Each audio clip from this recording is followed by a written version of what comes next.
our CEO lah, Kevin Fong. Money talks lah, money talks. Okay. That's what I feel. But rich people or not so rich people will have lah. But the rich Correct. people have money to solve some of the problems. Definitely.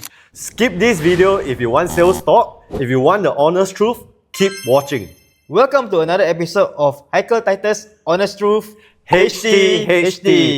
In this episode, we will be talking about Haikal's upgrading journey. In the previous episode, I have shared about my regrets of buying dairy farm residence, which we will put in the link in the video somewhere here. Right. So Haikal, tell us about your first home. So I bought this home back in 2016. I was still in uni. So basically, I wasn't earning a single income. No money. BTO? Yes, BTO. Okay. So it was a 5-room BTO in Bukit Batok. Okay. So somewhere in the west. How much did you buy for? Wow. At that point in time, looks very expensive. I bought for 410. 400. So it was 10th floor, 410 in 2016. Okay. Yeah, so basically, it was supposed to be my forever home. So in your mid-20s, you bought your first BTO and your mindset was it's a forever home. Correct. So basically, when I bought my BTO, my thinking was this is going to be my forever home. Why? It's because from where I grew up, my parents, they've been staying in Jurong West until today. One house. Never move. Okay. So I had the same mindset where I grew up because of that. To me, it's like buy one HDB, just stay there forever and pay off your debt. Okay. Simple life, basically. But what changed subsequently? So I think, to be honest, coming to the property market, I was quite curious. As in, becoming a property agent. Right? I learned a lot. I see my clients buy private and this and that. I couldn't understand. Like, why would you pay so much for a private property? Like, you pay more mortgage. So now my mortgage all covered by CPF previously. Sure. Yeah. So like, no hard cash. But I see all my clients paying so much more for private property. I couldn't understand why until I came to PropNext. This is not a sales talk, but this is the reality of it. Okay. So when I came to PropNext, our CEO lah, Kevin Fong, always say you need to elevate your asset. Okay. But I also couldn't understand until I started pitching to my clients. Then I realized, actually, when it comes to elevating your asset, right, it means you need to increase your net worth and prepare for retirement. So basically, you're sharing that you are practicing what you preach to your clients. Correct. So I keep telling my clients we should always increase our net worth. But what's wrong with staying with a HDB, let's say 410, when you retire, when you're 60 plus, it becomes 1.2, 1.5 million. What's wrong with that? I think there's nothing wrong. So for example, I bought at 410. Sure. Then I just sold my house for 835. 835. Wow, almost double. Yeah, basically more than double. Okay. Quite good at this. To be honest, I was very, very happy. Okay. I did not expect it. Right. But then I asked myself, if I don't do anything, is it okay? I think it's fine. Okay. Right. Because let's say, for example, maybe like you say, if I stay until I'm 65, maybe goes up to 1.2 million. Sure. Also good, ma. 3 times from the what I have bought previously. Yep, not bad. But then the question is, when you want to retire, from what I see, most people at 65, they will downgrade. Sure. Because it's only husband, wife lah. So you will have 1.2 million, you sell off, you probably buy a 3-room flat. Most likely lah. 500, 600,000. I think so. So you will have probably after that 600,000, maybe some cost renovation, you have 500,000 for your retirement. Correct. So initially, on paper, you see 500k for retirement, it seems like good amount. To be honest, it's a lot of money. Yes. It's not a little money, but it's a lot of money. But when you break it down, for example, you divide by 20 years, every month, it's about less than 2,000 if I'm not wrong. Okay. So you have to live off this retirement fund for the next 20-25 years. And need to think about it where I have stopped working. Yep. It's retired ma. Okay. So this is fully my expenses. Then how does like upgrading or elevating change this situation? So I realized that we need to prepare for better retirement. So how do I prepare is, if I don't do anything, now maybe 1.2. So right now, if let's say for example, now I start with upgrading.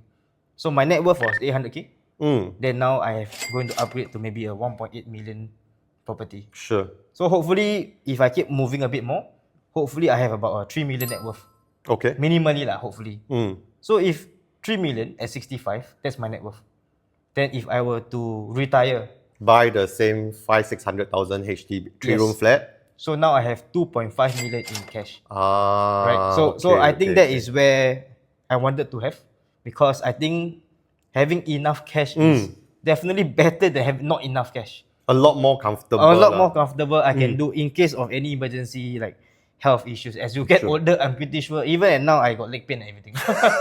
Right? So in the future, I also don't know. Yes. Right? It's always important to plan Okay. and have more money lah. Sure. I think no matter what, money will solve a lot of problem in life. This is the hard truth. Okay. True, Right. true. So that's why I think it's going to be a bit scary for me. And at the same time, based on my experience in the property market, being a real estate agent, I've met many HDB owners Okay. who are towards the tail end of their career. So they're going to retire soon. Sure. When they come to me, they are maybe staying in a 5-room old flat, Yup. a 30, 40-year-old flat. Okay. Maybe the value is about 600 to 800K, depending Okay. on location. Yep. Then they'll come to me and say, Haikal, I need to downgrade so Sure. that I can cash out and then I can retire. Sure. So when you downgrade, you still have to buy a house. Am I right? Which the 3-room right now, the cheapest is around 400. 300 plus lah. If you were But to include reno, then it will become 300 plus is the very bad, chapalang lah. very Yeah, very cui one chapalang. lah. You see on Property Guru, so like don't want to click one. Okay. Okay. Maybe 300 to 400. Sure. So if you have a 800K, you sell, you buy a 400K, you are left with about 400K basically. Husband and wife, one person 200K, Yes, it's- $2,000 a month, maybe like 6-7 years. Finish already. It's very fast. After 65, you wouldn't No want more, no more income coming in Correct. after that. Yes. It's very scary. Okay. So when I see this is reality on the ground, Mm. maybe not many people will see, Okay. but this is the hard truth of what's happening on the ground. Mm. Which is, to me, is worrying like if you don't plan Mm. and just be comfortable for the first 30 years, but then your retirement age, you get uncomfortable. Mm. So that is my thought process lah. So what are you looking out for now that you have sold your house, right? What are you buying next? So I think we considered both resale and new launch condo. Yep. So new launch, obviously, you showed me and my wife to Faber Residence. Okay. We did consider Faber because it was cheap, but location not so ideal. Okay. We have a bit of concerns for Faber, Yes. which we will talk about in maybe another episode. Just to give a brief analysis, Yes. is the fact that we compared Faber to Cambridge Residences. Sure. Both are staying in a landed enclave, Yes. far from MRT, but their competitors nearby were high rise. Yes. So for Cambridge, competitor was Normanton Park, Yes. and then for Faber is going to be Park Clementi's Twin View Bristol Grand. So we had those concerns and Yes. highway facing everything. So eventually, despite the price, I understand Faber did well. I hope everyone really whacked down there. Okay. But for us, we had concerns lah. So I think Sure. we walked away from that. And where are you looking at now that you have walked away from new launch? We tried to consider as new as possible. Why so? Because the older it is, the cheaper, right? Correct. It is- Actually, the older it is cheaper and bigger. okay. Yeah, Then why not? This is the those- natural one. We realized there's something what we call the resale risk. What is this resale risk about? So this resale risk, basically like, let's say for example, a 20-year condo lah.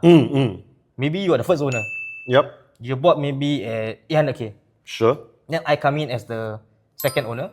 Then someone else come in as the third owner. I Okay. second owner, maybe I buy at about 1.2 million. Okay. Then the third owner, who is me, will buy maybe at 1.8 to 2 million. Okay. So in a good market, everybody will sell all high lah. Am I Yes. right? Everybody will sell at the high price.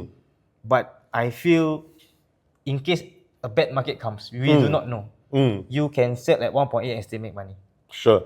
You can sell at 1.6 and still make money. But you'll be stuck because you bought at 2 million. Correct. If it's me, then I'll be stuck Okay. because I cannot sell. Then I have to keep holding. That pushes you to go and find a newer resale, Correct. which the price gap is not so wide lah. Yes. So the gap between the first and second owner is a bit narrower. Okay. So it's a bit safer, I feel.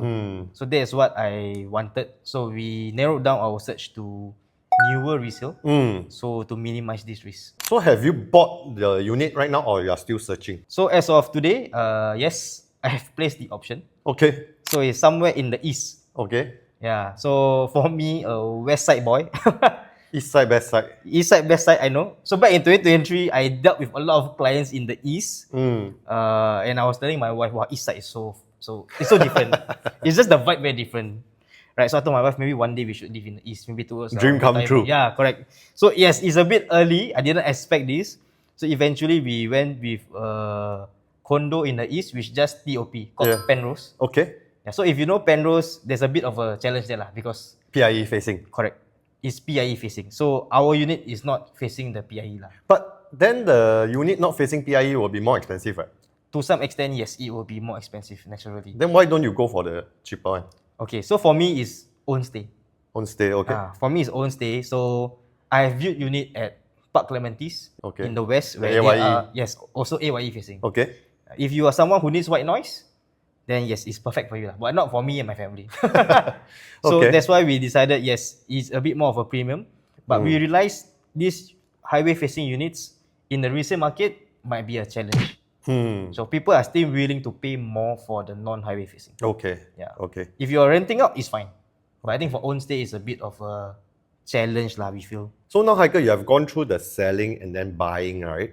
So what's the whole, looking back, the whole experience? Any revelation or any interesting learning points from this entire journey?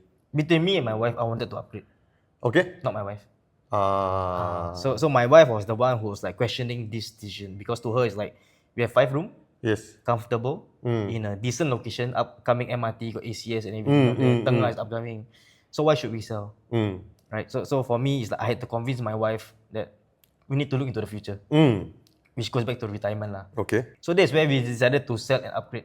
Okay. So the journey for the selling part, to be honest, the market for HDB is very slow now. Very slow. But we were thankful enough that we still managed to sell in 1 week And got a good offer. at a good price.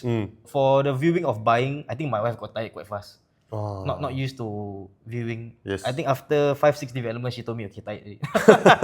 Very normal, very Yeah. normal. So agent who are doing this for week in, week out, actually the stamina is very strong. Thankfully enough, we have managed to find a unit that we like. Sure.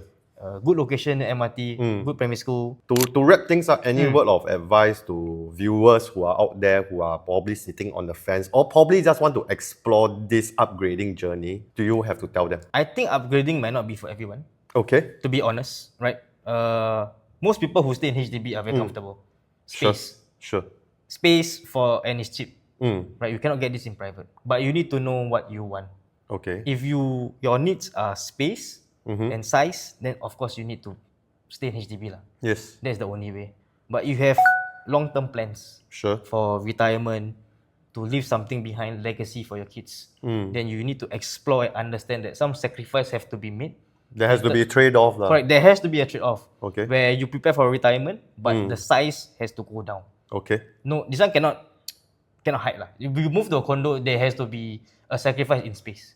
It's going to be Unless smaller. you have a lot of money, you can afford. You have a lah. lot of money, then no issues lah. So like what we mentioned, money solves every problem. Okay. Okay. Yeah. So basically, if you have money, then no issues. But Sure. if not, then this is a trade-off. Whether you need the size. If not, if you want to prepare for retirement, you can do it. Because I upgraded to my next house without any cash outlay for my own pocket. Sure. Everything was from my sale. And the upcoming monthly installment will also be very comfortable. Yes. So you have to do your calculations, and you also have to know what you want lah. Sure. There's no one answer for everyone, I think. Sure. So if you have learned something from this video, do like, share and subscribe and follow us on our socials. In the next episode, we will be starting our resale project analysis. If you want us to deep dive into certain resale projects, let us know in the comments below. Otherwise, we will see you in the next episode. I'm Haikal. I'm Titus. Bye. Bye.